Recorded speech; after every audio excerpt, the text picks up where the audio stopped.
Hello guys, karibu tupike tambi nzuri na tamu sana. Tutaanza kwa kuchemsha maji ambapo tutaweka punje 5 mpaka 10 za hiriki. Maji yakiendelea kuchemka, katika sufuria tutaweka mafuta na kuanza kukaanga tambi zetu kwa mafungu. Tutazikata tambi zetu ziwe fupi, mimi nimegawanya mara 2. Alafu tutaanza kuzikaanga kwenye mafuta yaliyoiva.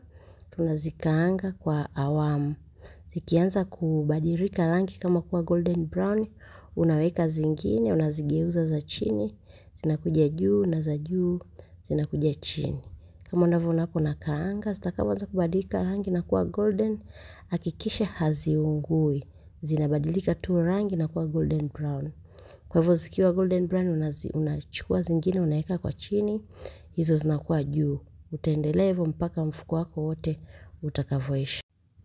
Mimi nimekaanga tambi zangu zote kama unavyoona hapo zimechanganyika rangi. Rangi ya golden brown na zingine zipo kawaida. Hakikisha tu haziungui. Kisha nitaweka maji niliyoyachemsha pamoja na hiriki.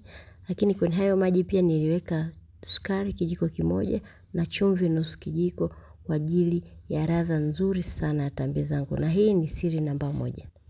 Nitakoroga kama unavyoona na kuacha tambi zangu zichemke mpaka ziive. Kama unavyoona hapo tayari zina rangi mbili. Zinavutia, ni tamu sana, lakini pia zinakuwa na harufu nzuri kwa sababu ya hiriki.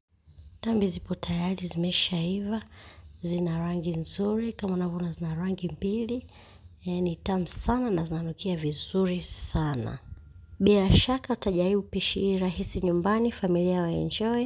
Lakini kama ni mgeni kwenye channel hii, usiache kucomment, kushare na kusubscribe. Kwa sasa nimerudi rasmi, nitaendelea kuposti content mbalimbali za mapishi. Bye.